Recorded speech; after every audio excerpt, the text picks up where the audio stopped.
ang hirap o ikaw ay maligaw o mawala, hindi mo tunay na malalasap ang kagandahan ng pag-uumrah at pag-hajj. Kasama yan sa journey, kasama yan sa ibada, kasama yan sa paggawa ng kabutihan at pagsamba sa Allah na may mga pagsubok tayong mararanasan. Kasi diyan titignan yung timpi natin eh. Di ba? Nandun ka na, tapos sasabihin mo, nasaan yung sheikh namin? Ito, sasabihin ko to, yung mga, lalo na yung sa Pilipinas, yung sheikh namin, nagbayad kami sa kanila ng mutayaf para magserbisyo sa amin. Tapos, bakit iniwan kami? Bakit yung dun lang siya sa grupo? Bakit dito sa kami? Hindi yan maiwasan talaga, nangyayari yan. Isipin nyo naman, ang isang sheikh mag-isa lang, kakayanin niya yung, lalo na yung sa Pilipinas, na minsan ang dala niya, 70, 100, ano. So, minsan, maganda yung kasabihan na, do not ask the government what the government can do for you, but ask yourself what you can do to the government. Simply ask, kung kakailangan na tutulungan ko si Sheikh, ano may tutulong ko sa kanya? Di ba? May tutulong ko sa kanya, siguro yung ako mismo sarili ko, hindi niya ako maproblemahan. Pero sa totoo lang, itong mga bata ito, sana makasama natin sila muli.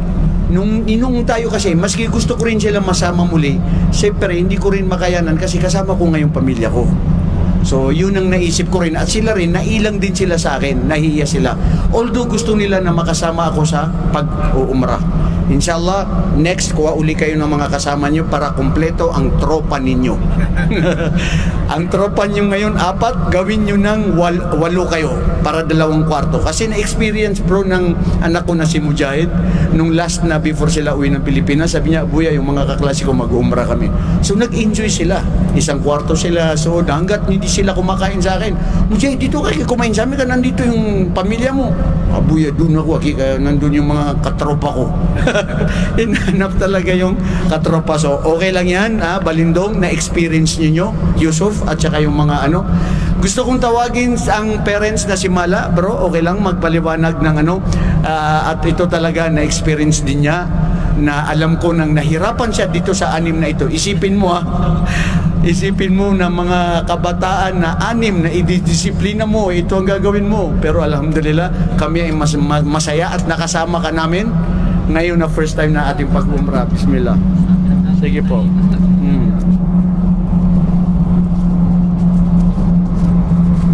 Sige po. Bismillahirrahmanirrahim. Assalamualaikum warahmatullahi wabarakatuh. Salam. Tungkol po dun sa pag-umrah natin, no, Stads. Ang nangyari kasi, bali, sumama kami sa kanila. Isok mo. Yan. Ilapit mo yung mic. Bali, sumunod kami. Sabi ko nga sa kanila, humawak lang kayo kasi magkakatulakan to. Yun, magkakatulakan. Hindi tayo makakapasok sa kasi napunta kami sa baba eh. Nung nasa baba na kami, para medyo malakas-lakas yung nasa harap namin, sumama kami sa kanila. Kumapit ako dun sa nasa likod niya. 4 lang sila eh. 4. Sabi ko nga dun sa misis, kumawak ka sa akin. Si Sam, sabihin mo sa kanila, umawag. Pag may puwersang paharap, papalusong. Dapat sumunod sila. So ang nangyari, mga pa lang, kaka-umpisa pa lang. Nawala kayo. Umpisa lang pa lang na sa umpisa pa lang. Bali sa umpisa pa lang. Hindi naman, actually maganda nga yung sila po, si Panahon.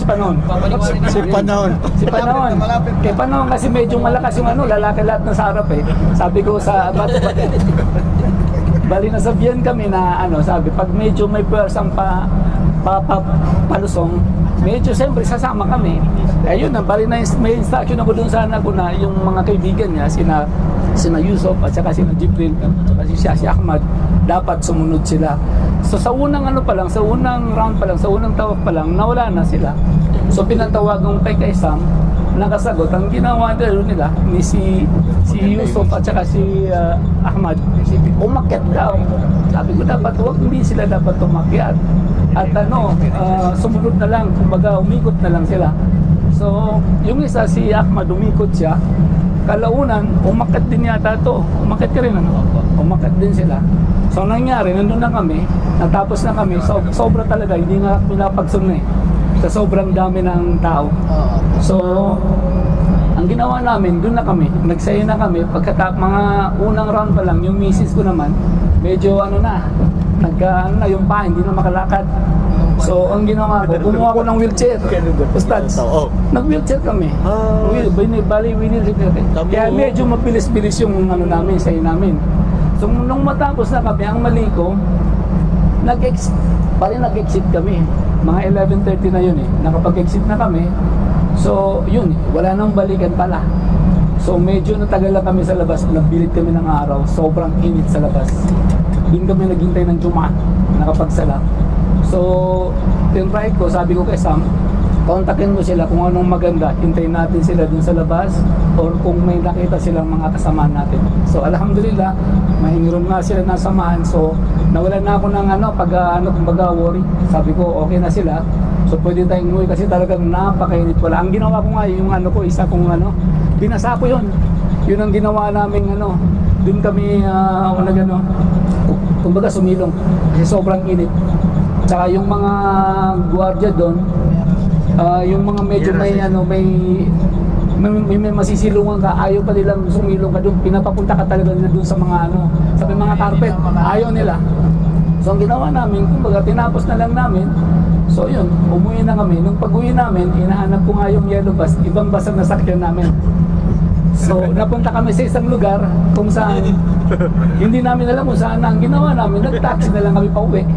So medyo mura naman, nasa 40 lang. So nakauwi na kami. So mga after few hours, nakasunod na rin yung mga bata, nagpahinga. So nagising kami ng mga 5. So doon na rin kami kaya lang hindi na nakayanan. Gusto ko pang bumalik sa ng haram, kaya lang si Mrs. hindi na kaya. Hindi na kaya. So yun lang yung yun lang ang experience namin sa umrah ngayon. Alhamdulillah, at napabilang kami sa sa Jumaa na to. Itong Jumaa na to. Actually, kami ng mag-asawa hindi dapat kasama. Itong si Sam lang. So pinagbigyan namin dahil ang nga niya, gusto niya makasama yung tropa. So yun. So pinayagan namin, kaya lang sa last hour yata, last day yung tinawagan kami at mayroon pa daw slot para sa pamilya. So ang ginawa namin, sabi ko kahit hindi pa ako nagpapaalam, so kumuha na ako. So nakipag-usap na lang ako sa management ng trabaho namin. So pinagbigyan naman kami, alhamdulillah. So yun, kaya nakasama kami. At saka itong mga bata, mahirap talaga silang kasama kasi mga pasaway. Marami. Hindi naman kasi pag gisingin mo, tulog pa rin. Etong misis ko nga, sabi ko nga sa kanila, kasi kami hindi na kami so yun na nga namin kung ng tubig. Etong si Sam, ayaw rin niya mag-sore. So sabi naman ng misis ko, gising to, gusto niyang pakainin tong dalawa. Sabi, responsibility natin ng mga yan. Kasi dapat makakain sila, makapag-sore sila. Kahit ayaw mag-sore ni Sam, sila lang. So siguro mga ilang beses, hindi lang 5-6 na beses, ginigising sila, ayaw. Hanggang inabutan na ng Fajr, sabi niya, 2 minuto na lang, inom kayo. Halos, iabot na lang yung tubig. At ayaw pa rin uminom ng mga to, ayaw pa rin bumangon. So, yun, alhamdulillah, nakapag naman, kumbaga, na uminom naman sila ng tubig, mga seconds na lang siguro yun. Kasi si Jibril, nung paglagot niya ng tubig, nagtawag na ng Adhan. Yun, last na yun. So, nung nakapagsala na kami ng Fajr sa baba, sila nagsala, isa-isa sa kwarto. Kasi sabi ko nga sa kanila, aalis na tayo at hindi pa kayo naliligo, hindi pa kayo nakakapag-Fajr. So ang ginawa ko, nung hindi na sila, bali bumangon sila pa isa-isa, nagsala, solo-solo sila, Ustads. Kasi sabi ko nga sa misis ko, huwag mo na silang kasi talagang ganyan ang mga yan. So nung paalis na at may nag-message na nandiyan na yung bus, ang ginawa ko, ginising ko sila. Nung ayaw nilang bumangon, nilabas ko yung mga bag, sabi ko kung ayaw nilang bumaba, bababa na kami, sumunod na lang kayo. So maya-maya, nakasunod na rin sila. So yun ang experience namin. Medyo pagdating sa mga teenager na to, mahirap talaga. Ibigay mo na lang yung gusto nila kasi ikaw ang, kung may high blood ka, high blood ka na lang. So, yun ang So, alhamdulillah, nahiraos, mahirap, pero alhamdulillah, worth. Yun nga lang, hindi kami nakapag-tahajjud at nakapag-tarawih doon dahil sa sa nangyari nga sa misis ko. Hindi na siya makalakad halos. Doon sa unang pagkakat pa lang namin, sabi hindi ko na kaya. So kumuha na ako ng wheelchair. So yun, alhamdulillah. So nagpapasalamat kami sa itong nagpa-umrah, itong sponsor ng umrah, lalong-lalo na kay Ustads. At napabilang kami sa mga kumbaga nabiyayaan ng Islam. Maraming salamat. Assalamualaikum warahmatullahi wabarakatuh. Waalaikumsalam warahmatullahi wabarakatuh. Takbir!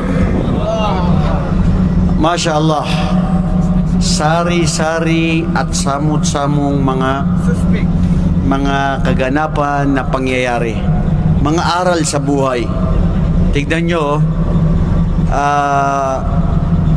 talagang hindi makakayanan lahat. Hindi makakayanan lahat ano ang gusto mo. Ang experience nila, hindi sila nakapag-tarawih at hindi sila nakapag-tahajjud. Yung iba sa atin nakapag-tarawih, nakapag-tahajjud. Yung iba gusto pumunta sa haram, hindi nakapunta sa haram. Yung iba, subhanallah, yung sa pagkain sa suhur, sinong nagbigay may pagkain ba na ibinigay ang hotel? Wala. Wala, no? So, kanya-kanya na lang kayo na bumili. Di ba? Kanya-kanya na lang. Okay lang yun, mga bata. Gusto ko pakinggan nyo ang isa sa experience ko na kasing edad ko kayo noon. Noong way back, siguro edad ko noon, 20 years old na ako noon. Naka first year o second year na ako dito sa Saudi Arabia bilang nag-aaral sa Madina.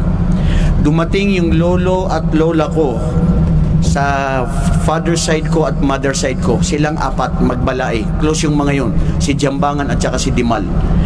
Ngayon, nung nag-hajj sila, nag-hajj din ako.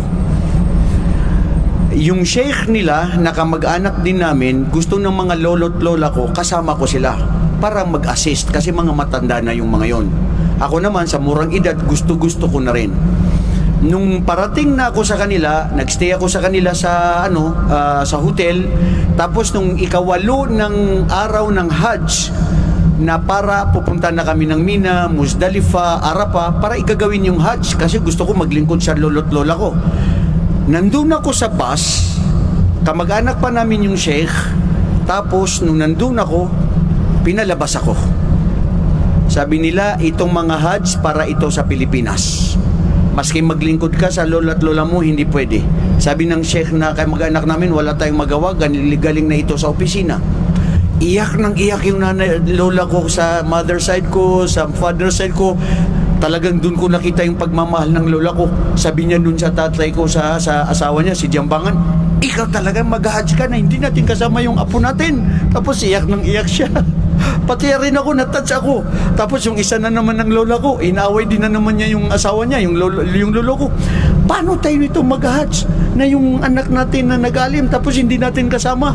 Umiiyak sila, pati ako umiiyak na mag-isa. Hoy mga bata, umiiyak ako na mag-isa dahil wala akong kasama na kaibigan, kamag-anak, pati yung mga lolo't lola ko na nag-hajj, hindi ko sila nakasama. Yun ang na-experience ko sa buhay ko na nag-hajj ako na mag-isa. Allahu Akbar. Nag-hajj ako na mag-isa, pumunta ako ng Mina na nagsakay-sakay ng mga bus na doon pa top load. Doon pa ako sa itaas, bagyad ako ng 10 reals, pumunta ako sa Arafah, sa Mina, nagstay ako doon ng gabi, ako lang mag-isa, buti meron akong bag, meron akong bumili ako ng banig na yung 10 reals. Ako lang mag-isa talaga, bro. Tapos kinabukasan, nilakad ko from Mina papunta ng Arafah. Ako lang mag-isa yun. Then pagdating ko ng Arafah, dua, kaya kailangan din kasi talaga ng kaalaman kasi siyempre estudyante tayo noon, meron na tayong alam patungkol sa Hajj. Ibig sabihin, papunta ng Arafah, Mina, Muzdalifa, ako lang mag-isa ang lahat ng nag-Hajj. Nahirapan ako mag-isa, walang kasama, pero nakikisama sa mga Muslim dahil ang pag-Hajj na yun ay nagbigay sa atin ng aral na ito pala ang mangyayari sa araw ng paghukom. Araw ng paghukom, kulluhum atihi yawmal qiyamati farda. Darating ang bawat isa sa kanila, sabi ng Allah, na mag-isa. walang asawa, walang anak, walang kamag-anak at kaibigan, bawat isa darating sa araw ng paghukom, ano ang natapos mo? Ano ang gawain mo? Tignan nyo yun mga kapatid. Nung kami ang nagtatawaf, kami ng anak ko, sabi niya, Abuya, doon tayo sa para mas madali. Nagtawaf kami bro sa Hawl al-Kaaba. Napakainit ng araw. Sabi ng anak ko, Abuya, parang hindi ko na makayanan kasi nahihirapan na daw siya. Baka mas nahihirapan huminga. Sabi ko, yung hijab mo, tanggalin mo. Hindi mo yung tatanggal yung hijab. Kasi yung hijab niya, ginaganyan niya para dahil sa araw na rin. Ibukas mo, sabi ko, yung mukha mo para makahinga ka rin. So sabi niya, Abuya, grabe pala itong isa ito sa experience na maganda siya, na mahirap na gustong gusto ko. Sabi ko, alam mo ba ang aral dito? Sa araw ng paghukom, ang araw napakalapit sa bawat isa. Allahu Akbar. Ang araw mga kapatid, ilang melya darating sa bawat isa sa atin. Iyon ang sabi ni Propeta Muhammad sallallahu alaihi wasallam, na bawat isa lalakad papunta ng Arapadel, maghuhukom ang Allah, ikaw lang mag-isa. Tapos may mga tao na ang kanilang pawis hanggang dito sa kanilang likod, hanggang dito sa tuhod, hanggang lagpas na. Hindi mo isipin nasaan yung asawa ko, nasaan yung anak ko, nasaan yung kaibigan ko, ay isipin mo ikaw lang mag-isa. Hindi mo alam kung ikaw ay patatawarin ng Allah. Hindi mo alam kung anong parusa na darating sa inyo. Sa araw na yun, 40 years tayo ay nakatayo. Na-stranded kami nung pagkatapos ng umrah namin. Siguro mga 10-15 minutes. Na-stop kami doon. Sabi na naman ng anak ko, sabi niya, Abuya, bakit hindi tayo makapag-move? Sabi ko, baka doon may nangyari. So, ang problema, yung araw, napakalapit. Yung napakainit ng araw. Babae, matanda, may naka-wheelchair. So, yun ang nagbibigay po ko sa atin, mga kapatid. Sa araw ng paghukom, sa paghukom ng Allah subhanahu wa ta'ala, yung nasabi ni Aisha radhiyallahu anha, na ang lahat, babae, lalaki, hubad, gigising sila sa kanilang libingan, maghuhukom ang Allah. Tayo ay papunta sa Dar al-Makhsar, doon sa Sirat al-Mustaqim, na doon sa oras na yun, 40 years na nakatayo tayo. Sabi ko sa sarili ko, nakatayo lang kami, ilang araw lang yun. Ilang minuto lang kami nakatayo sa oras na yun. Ano pa kaya mga kapatid kong 40 years? Alam nyo, ito yung aral sa pag-uumrah. Ito ang aral sa pag-hajj. Kung nahihirapan tayo, wala ito sa kalingkingan na magaganap sa araw ng paghukom. Wallahi, ang araw ng paghukom, fa inna sa'at al-haq, katotohanan mismo ang Allah ang nagsabi, ang araw ng paghukom ay tunay na magaganap at katotohanan na ang bawat isa ay titindig at lilitisin sa kanyang ginawa dito sa mundong ito. Pero ang napakaganda doon mga kapatid, sa hadith na yun ni Propeta Muhammad sallallahu alaihi wasallam, 7 klase ng mga tao na doon sa oras na ang Allah subhanahu wa ta'ala ay lilitisin ng bawat isa sa oras na yun. Sa oras na yun na kung saan napakadilim, kung saan ang oras na yun napakainit, bawat isa natatakot, hindi niya makiisip ang kahit sinong kasama niya. Sabi ni Aisha radhiyallahu anha, o sugo ng Allah, paano na lang kami mga kababaihan makikita to butubad? Sabi ni Propeta Muhammad, ya Aisha, sa araw na yan, hindi maiisip ng kahit sino ang anong nangyayari sa kanya. Dahil sa paghuhukom ng Allah subhanahu wa ta'ala, doon sa araw na ngayon, mga kapatid, kagimbal-gimbal ang mangyayari sa araw ng paghuhukom. Wallahi, itong pag-uumra natin, itong pag-hajj natin, ito yung mga gustong ipabatid sa atin ng Allah, na ang mangyayari doon ay mangyayari, ito palang kukunti lamang ito, na nagkakahiwa-hiwalay yung hindi maghihiwa-hiwalay. Ilan na gusto na, bro, tayo magkasama, misis tayo, minsan nagkakahiwalay sa dami ng tao. Yan ang mangyayari na magaganap sa araw ng paghukom. Pero subhanallah, doon sa pangyayari na magaganap sa Sirat al-Mustaqim, na kung saan ang bawat isa ay titindig at siya ay pupunta sa lugar na kung saan siya ay dadaan ng Sirat al-Mustaqim. 40 years daw mga kapatid, tayo ay nakatayo at nagaantay sa paghuhukom ng Allah at ang araw na napakalapit sa atin. Sabi ni Propeta sallallahu alaihi wasallam, sab'atun may yudhilluhumullahu fi dhilli yawma la dhilla illa dhillu. Syabun nasha'a fi ibadatillah wa imamun adilun wa rajulani tahabba fillah wa ahabba lillah wa rajulun da'atuhu dhata imra'atin datu jamalin farafadat ma da'at imra'a. Mga kapatid, 7 ito na mga klase ng mga tao na sila ay bibigyan ng Allah ng lilim, tulong na hindi nila mararanasan ang kagimbal-gimbal at matinding pangyayari sa araw ng paghukom. Una doon ang imam na siya ay makatotohanan, imam na siya ay patas, ama o di kaya sheikh o di kaya ay isang leader na siya ay matotoo sa kanyang posisyon. Pangalawa, kasama doon yung lalaki, tao na ang kanyang puso ay laging naghahangad na laging nagstay ng masjid. Mga kapatid, tayo dapat nasa puso natin na lagi tayong manatili sa masjid. Gustong-gusto natin na lagi sa masjid dahil iyan ay mga katangian ng mga tao na bibigyan ng Allah ng lilim at habag at pagmamahal na sinyales na ikaw ay nagmamahal sa Allah subhanahu wa ta'ala. Isipin mo, kasama ka doon. Pangatlo, yung dalawa na magkaibigan, magkapatiran na nagkaibigan sila sa Allah at naghiwalay din sila para sa Allah. Pang-apat, yung mga kabataan na katulad ninyo sa murang edad, gusto nila na sumamba sa Allah. I really appreciate you kasi sa murang edad ninyo gusto nyo mag-umrah. Yung mga ibang mga kabataan ayaw nila mag-umrah, baliwala lang sa kanila, pero kayo nagpursige, nagkahiwa-hiwalay yung tropa ninyo. Isa yan sa pangitain na there is faith, something in your faith, in your iman, and Allah loves you for that. Napakaganda na experience niyo. Ngayon, hindi kayo nakakain, hindi sila nakasuhur. Wala yan sa mangyayari sa araw ng paghukom. 40 days na 40 years na nakatindig, wala kang makakain, natatakot ang bawat isa sa mangyayari na kaganapan na yun. So sana mga kapatid, ito nagbigay pukaw aral sa atin. Ang pag-journey natin, ang ating pag-umra, pag-hajj. Ako man, nagilty ako sa nangyari dito sa mga batang ito na hindi ko sila masyado na serbisyuan. Dapat sila alam nyo, alhamdulillah, maganda itong journey natin kasi ang napili ko talaga, katulad nung si Mala, yung parents na yun, hindi sila kasama dito.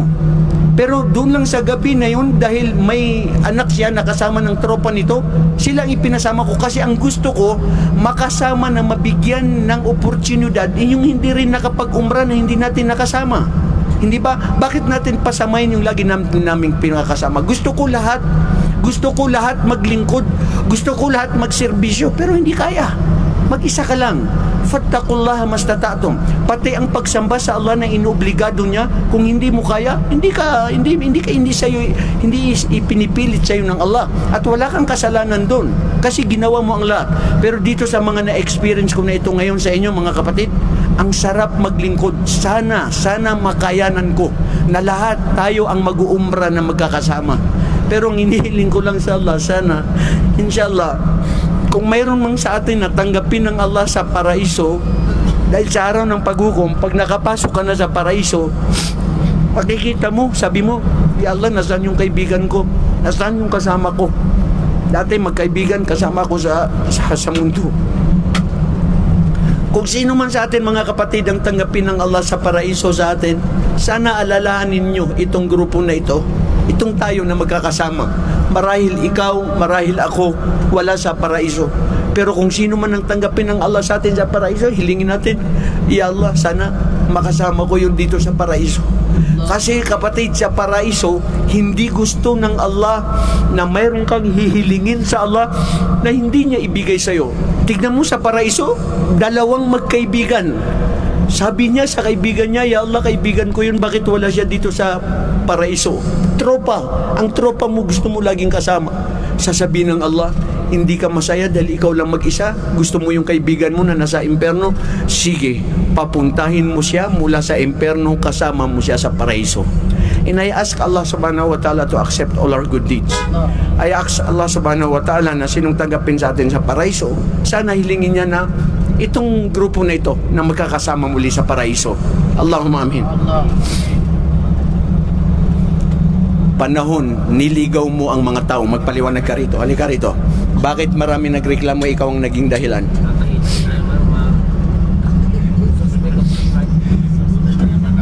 Ha? Anong ginawa mo? Nagbibigay ka ng instruction na ligaw na daan. Hawakan mo ito ng ganito. Sige, kasama yan. Kaya ganito na. Hindi, mas maganda na ganito lang. Okay. Tulad ng ginagawa ko para mas malakas yan. Okay. Alhamdulillah. Alhamdulillah. Assalatu wassalamu ala Rasulillah Muhammad sallallahu alaihi wasallam wa ala alihi wa sahbihi wa man tabi'ahum bi ihsani ila yaumiddin. Assalamualaikum warahmatullahi wabarakatuh. Lagi na lang na nababanggit ang panahon. Baka mag-unfollow na kayo sa akin. Okay, yung una, sinabi ni Brother Jibril, ako na naman doon sa group. Bali, may nakita siyang ano doon, pero hindi ako yun. Nilinaw doon sa group. Sinabi ko lang na may isa doon, yung sinabi nga doon sa kaliwa. At yung lumabas na kayo. Pero may una nag-message doon. At yung sumunod, itong mga bata ay nakita namin doon sa pagpasok namin sa masjid. Tapos kasama si Kuya yung kanyang mga anak. At sabi, sumunod na lang sa amin. So bilang ako yung naging nila na mga kasama ko sa grupo, ay ako yung tumatayong amir nila doon at sinusundan nila ako, hinawakan nila sa balikat at yun, sabi ni Kuya na sumunod na lang sila sa akin kasi wala nga si Ustad Morola, sabi niya. Tapos sabi ko doon tayo sa baba kasi mas malapit doon. Yun, hinata ko sila doon sa hinata ko dito sila sa baba. Tapos nung nasa baba na, doon na kasi sobrang sigip talaga. Nung una pa lang, dito pa lang kung natatandaan nyo, nagsabi na ako sa inyo na wag na wag kayong ihiwalay sa inyong mga kasama. Humawa kayo kasi na-experience namin yan. Nangyari pa nga dati na sinisi na nga kami na yung mismong mga baguhan na sinabi na sa susunod, wag niyong pabayaan yung mga baguhan. Lagi kong sinasabi sa kanila na wag kayong hihiwalay. So sa mga kasama nyo kasi lagi naming laging ito yung problema pag sa ganitong umrah. So hindi ito bago sa amin. So kaya pag may mga umrah na ganito at lalo na Ramadan sobra talagang dami. At minsan pagbibintangan ka pa na tinutulak mo yung nasa harapan. Sabi ko nandun sa likuran yung problema. Kaya yun ang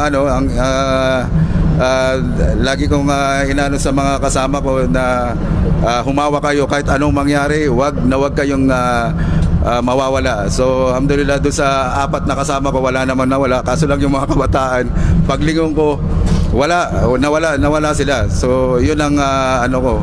So siguro isa rin sa mga natin na may hadith si Propeta Muhammad sallallahu alaihi wasallam na sinabi niya doon na alauna bi'ukum bi akbaril kabair talata.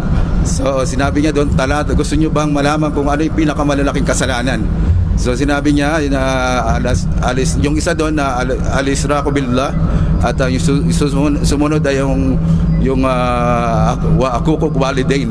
So yung pagiging pasaway sa inyong magulang. So inano ko na lang yung mga kabataan, hindi para to para ko sa inyo, isa ito sa pinakamalaking kasalanan na pagsuway sa inyong magulang na isa sa mapuput na hindi kayo mapupunta sa paraiso, yung pagiging masuway kayo sa inyong magulang. So yung hindi sumusunod. So isa iyon sa isang mga hadith na sundin nyo ang inyong mga magulang. Tignan nyo doon lang sa tama yun yung mga tropa nyo na magkakasama kayo, tama yun na magkakasama kayo sa pag-ibada, yung pag-samba. Pero huwag nyong kalimutan na mayroon din kayong magulang na hindi kayo ililigaw. At hindi niya hayaan na mapunta kayo kung sa masama. So sundin niyo sila kahit anong mangyari. So para hindi kayo mawala dun sa na yun. So yun yung gusto kong ipahatid sa inyo, na inshallah sa susunod na pagtawap ninyo ay maging experience nyo, gawin yung experience ito. So hanggang dito na lang ang aking sasabihin. Mashallah. Okay, mga kapatid, at least nabigyan ng rason. Bro, ang pinakaaral dito, huwag tayong magsisihan.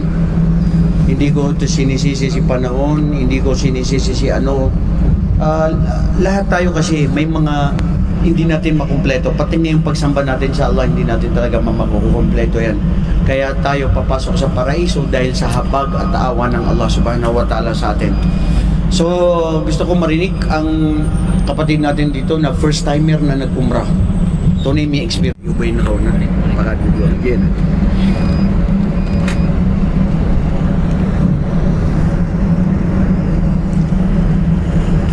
أعوذ بالله من الشيطان الرجيم بسم الله الرحمن الرحيم الحمد لله والصلاة والسلام على من لا نبي بعده وبعد السلام عليكم ورحمة الله وبركاته.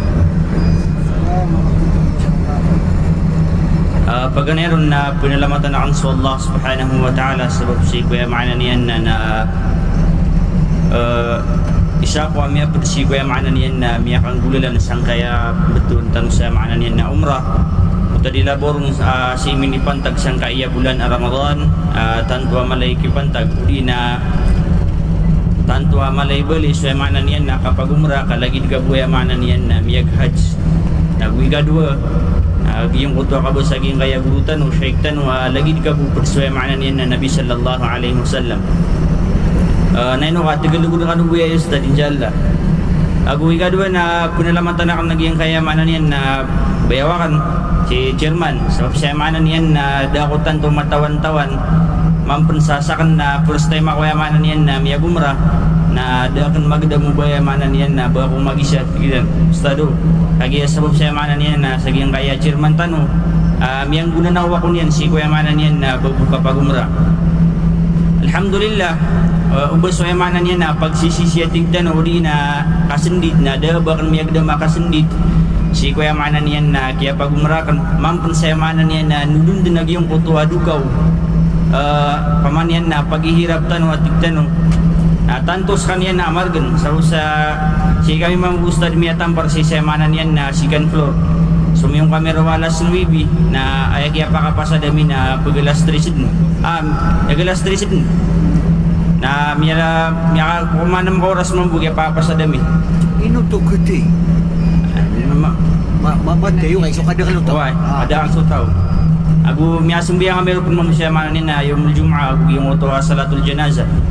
Alhamdulillah gitu ba sebab saya mana niyan na yang ay kauno tanana bayawakan si chairman na sa kaniyan paniamanan niyan na sumiyagot ko lang wan taman na suguna mero lagi dua pagdami sa taxi agi yung to akarad mo kapag daro na sa kaniyan niyan niyan na matutundo kami awg yung uto amanan niyan na kaya pa ka tuwa kami taman si kuya manan na al-Safa wal Marwa na sa kaniyan din amanan niyan na tutundo na dakan bugay ustad sabab sa amanan niyan na kawanakan man buya amanan niyan na mabalaga ka sa kaniyan na mas di kami makatuna gitu sabab pinalamatan ko sa Allah subhanahu wa ta'ala ug yang kaya bayawakan si chairman ako si Sheikh Amrullah kalang-ulang wantan na mana niyan na mambugin tanong suling mo Allah subhanahu wa ta'ala mambugin tanong subalas Allah subhanahu wa ta'ala imbugin niyan si kuya mana niyan na mga tao miyakap niyat biya sa suway mana niyan na umrah niyan na ini peniyat yan si Allah subhanahu wa ta'ala tulagu sa parabu si Allah subhanahu wa ta'ala wa hada assalamualaikum warahmatullahi wabarakatuh.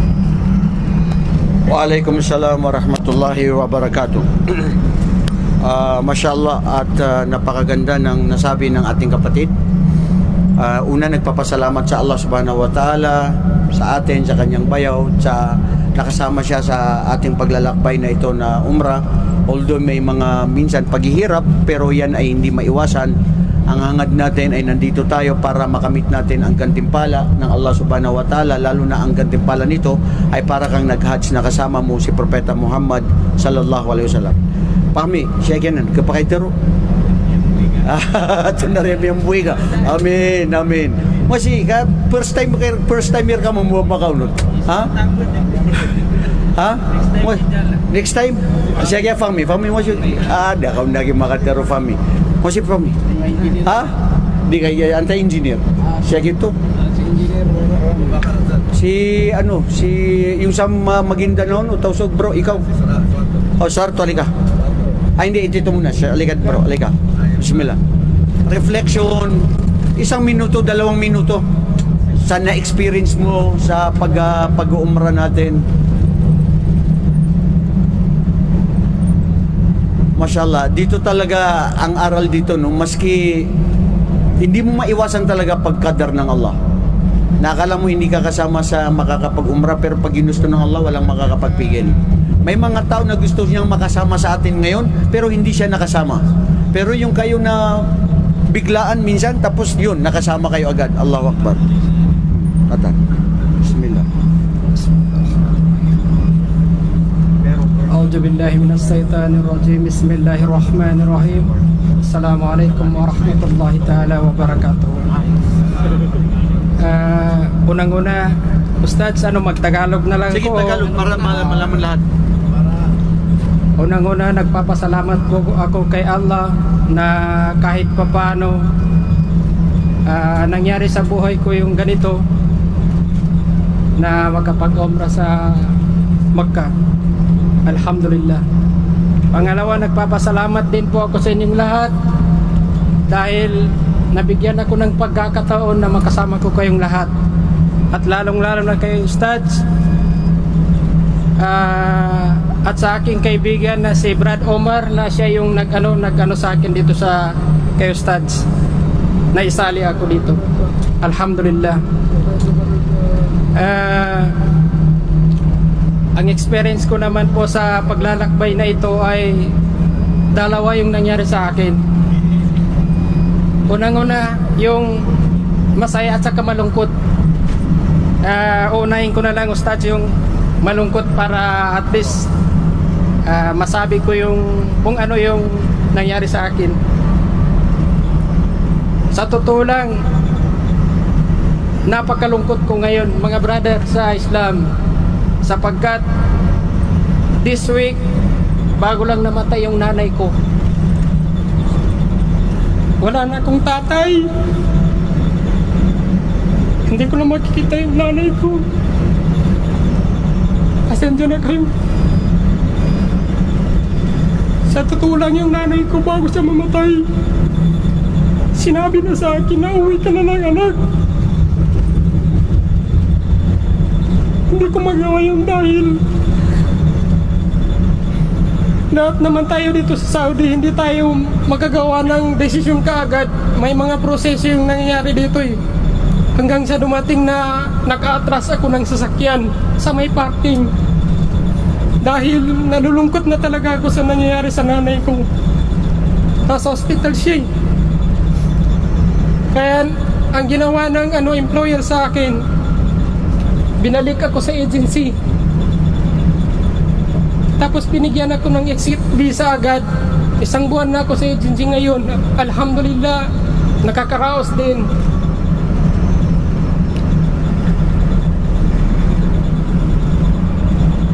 Alam ba ninyo mga kapatid sa Islam, ang magulang ay napakahalaga sa akin.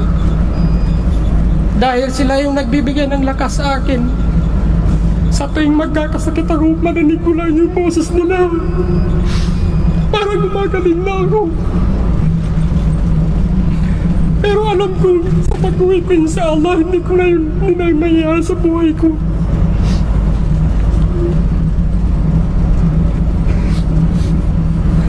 Doon naman sa masaya, at least nangyari sa buhay ko ito na kasama ko kayong lahat. Ang ginawa ko lang, pinakinggan ko yung lahat ng sinasabi na dito. Although mahina talaga ako, mahihain, pero pinapakinggan ko lang, Ustad, yung lahat ng sinasabi na dito, yung instruction.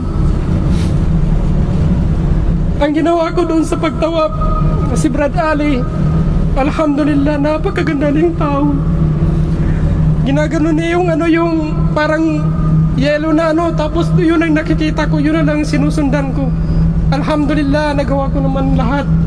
Nakapag-pray ng Friday, nakapagsala ng tahajjud at saka tarawih, lahat doon. Kumakain kami ng napakasaya. Alhamdulillah. Minsan lang yung nangyari sa buhay ko yung makipagsalo, Ustad, sa pagkain kasi mahihain talaga ako, sa totoo lang. Maraming salamat po. Inshallah, totoo yung sabi ni Ustad na kung meron mang tatanggapin ni Allah yung ginawa sa atin, magkapasok sa surga, inshallah. Na lagi niyang tatandaan na meron siyang kasama. Yun lang, maraming salamat po. Assalamualaikum warahmatullahi ta'ala wabarakatuh.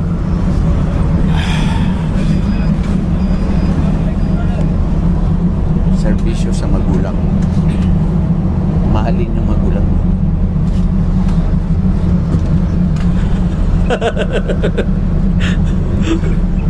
Gusto kong tumawa na umiiyak. May ganon, umiiyak ka na tumatawa. Magandang journey natin, ano? Iyakan na lang tayo at saya. Ang saya, sabi ko sa mga brother, yung pagkain natin kagabi, isa yun sa naramdaman ko na ang sarap ng pagkain.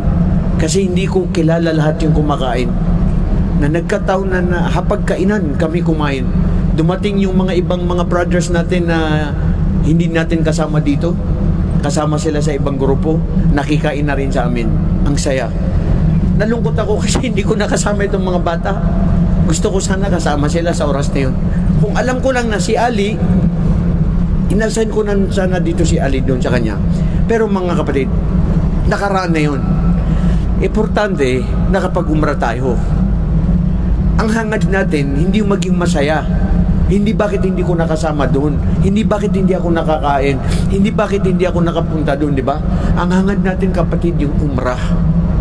Ang sasabihin ko, kung mas nahirapan kayo sa pag-uumrah, malaki ang reward ninyo. Alhamdulillah. Kung naging masaya tayo, isa ito sa biyaya ng Allah sa atin. Na naging maganda ang ating samahan. Naging maganda ang ating pag-uumrah. Allahu Akbar.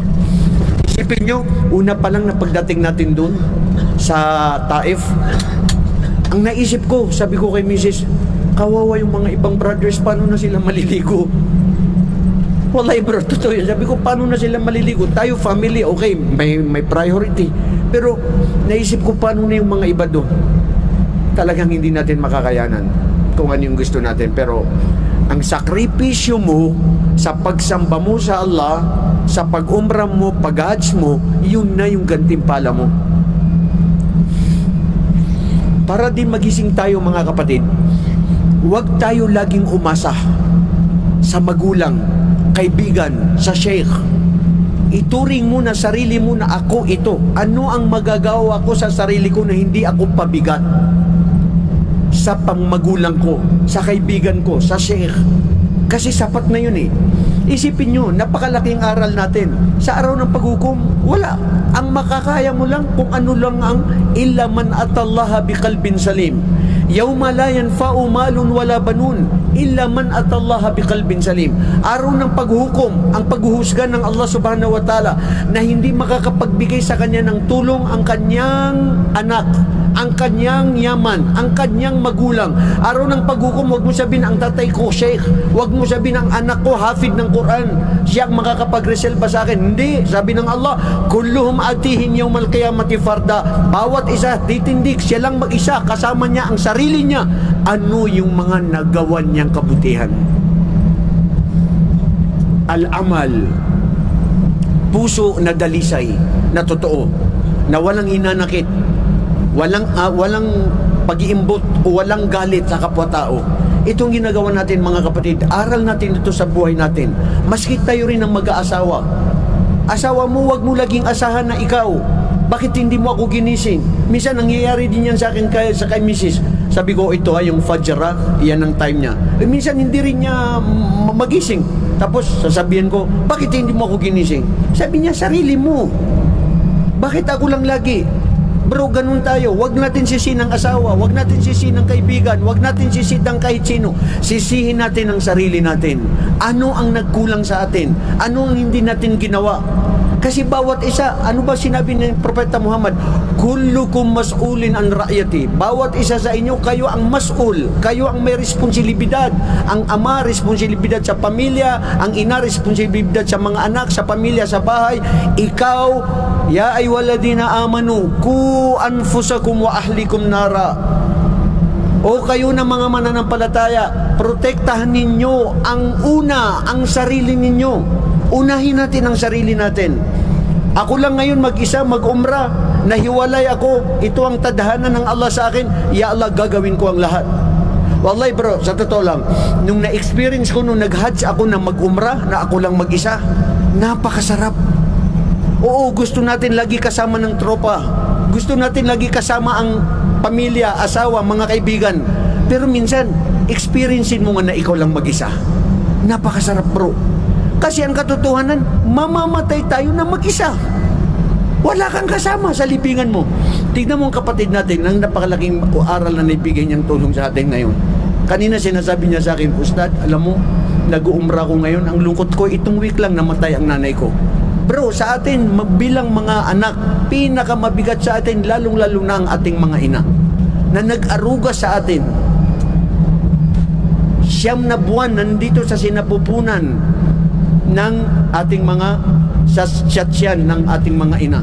Ako na-experience ko yan, si Mrs. Laging nagbubuntis yan sa mga anak ko. 9 na buwan, tuloy-tuloy ang pagkahilo, ang pagsusuka.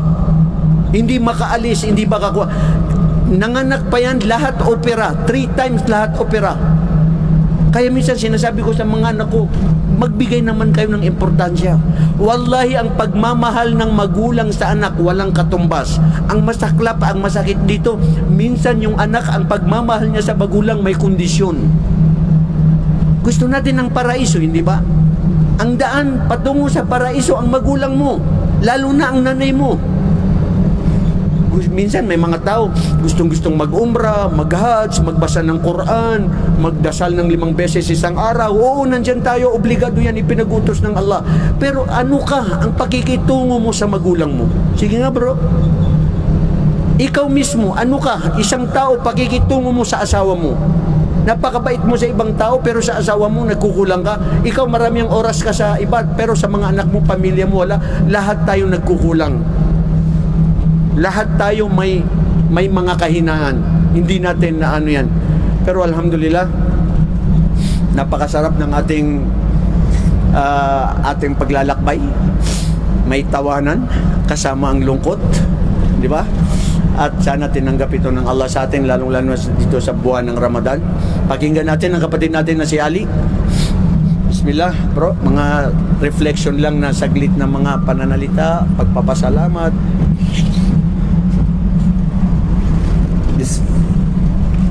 Bismillah, alhamdulillah, wassalawatu wassalamu ala rasulillah, amma ba'd. Assalamualaikum warahmatullahi wabarakatuh. Napakalungkot ng mga kwento ng bawat isa sa atin, pero alhamdulillah, alhamdulillah, sa grupo namin kami yung pinakamasaya.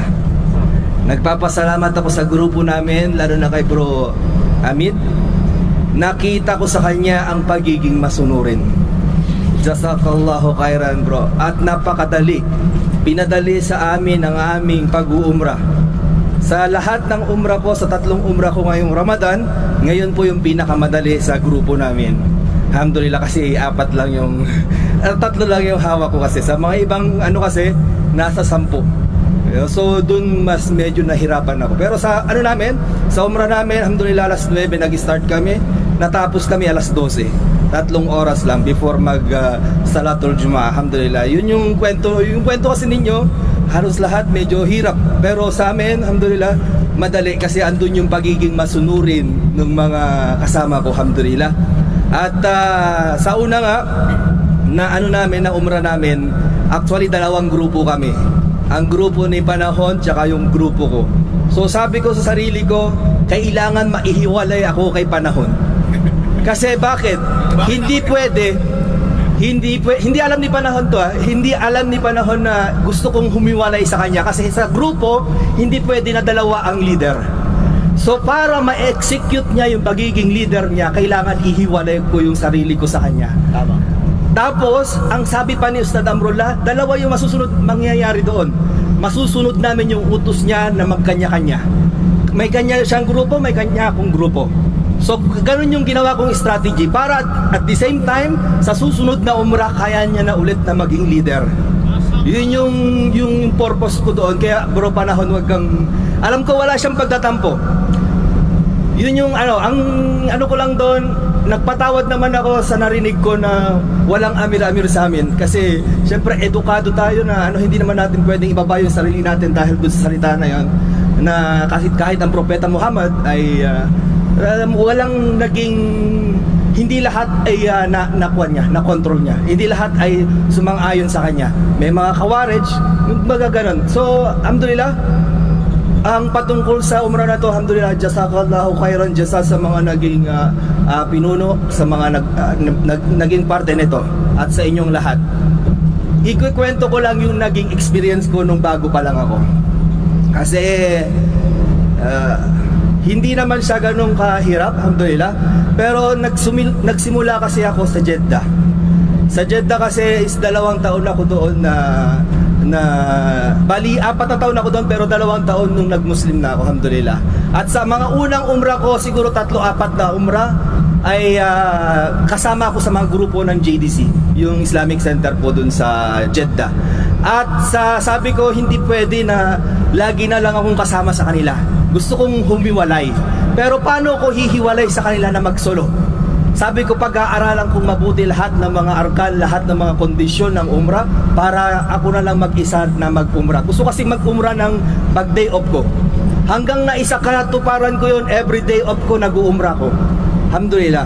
At sa bawat trabaho, kasi na yun, 15 hours ako sa bawat trabaho na yun. So pag day off ko, pag uwi ko ng bahay, maglalaban na ako lahat, na yun, tapos diretso na ako ng Makkah. Kasi 45 minutes lang yung Makkah sa Jeddah. Ngayon, sa na yun, pag siyempre puyat ako. Alam yung ginagawa ko pag wala akong hotel. Hindi ako nag-hotel, ang ginagawa ko, natutulog ako dun sa hagdan. Pag pupunta ako ng Makkah, sa hagdan ako matutulog. Pag pupunta ako ng Medina, sa hagdan din ako matutulog. Yung hagdan na walang taong dumadaan. Hanggang yung palalayasin ka na lang doon, magigising ka na lang dahil sa palayas ng mga security guard, ganyan. Okay, yung experience na to sa inyo, siguro mas malala din yung experience ko, pero hindi ko na rin kasi gusto kong maging mabago yung ating mindset na gusto kong maging mabago yung panahon, yung yung ating mood sa pag na to. Ang gusto ko lang i-highlights ay ang isa sa mga aya ng Quran na hindi ako nagkakamali, sa Suratul Nisa, aya 59, na sinabi doon na ya ayyuhalladina amanu atiu Allah wa atiur rasul wa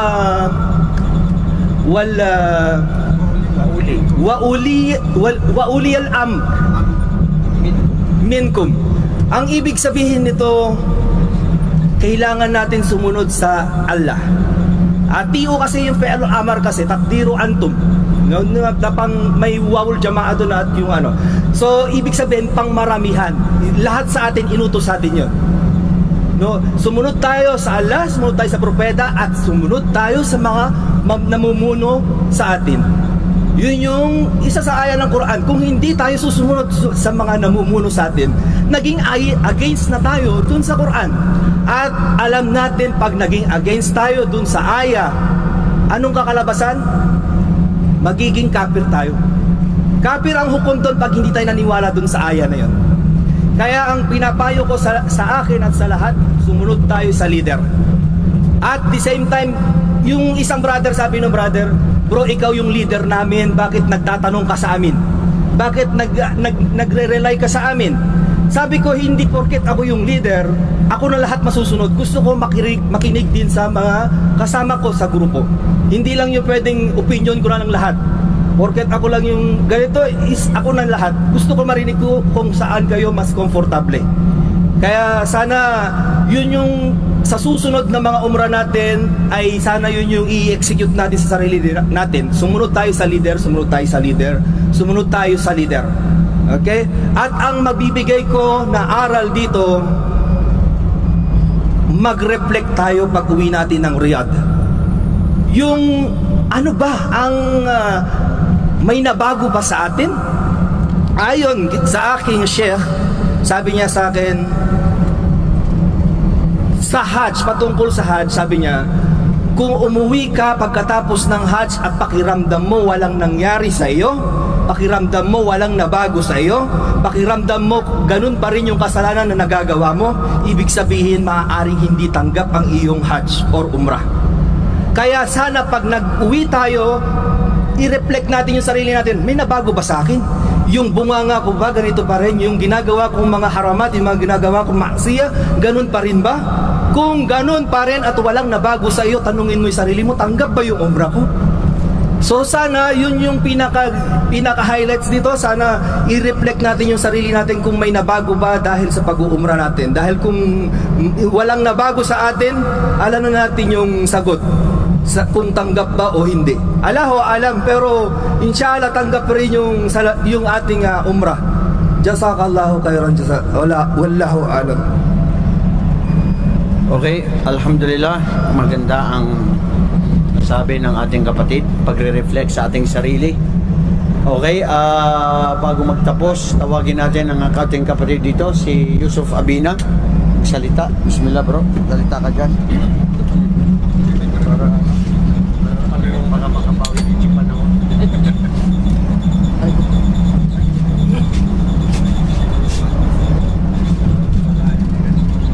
أعوذ بالله من الشيطان الرجيم بسم الله الرحمن الرحيم الحمد لله والصلاة والسلام على رسول الله وعلى آله وصحبه أجمعين السلام عليكم ورحمة الله وبركاته. Alhamdulillah mga kapatid, tayo ay nagpapasalamat sa Allah subhanahu wa ta'ala dahil ngayon ay pabalik na tayo ng Riyadh. Alhamdulillah, at nawa ay inshallah umrah makbulah.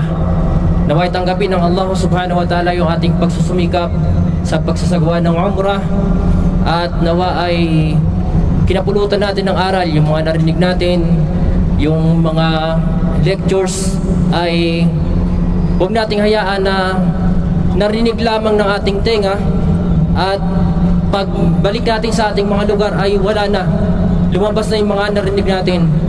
Inshallah ay isabuhay natin kung ano yung ating mga naririnig, kung ano yung mga natututunan natin, at huwag nating hayaan na hindi natin ito may bahagi sa iba.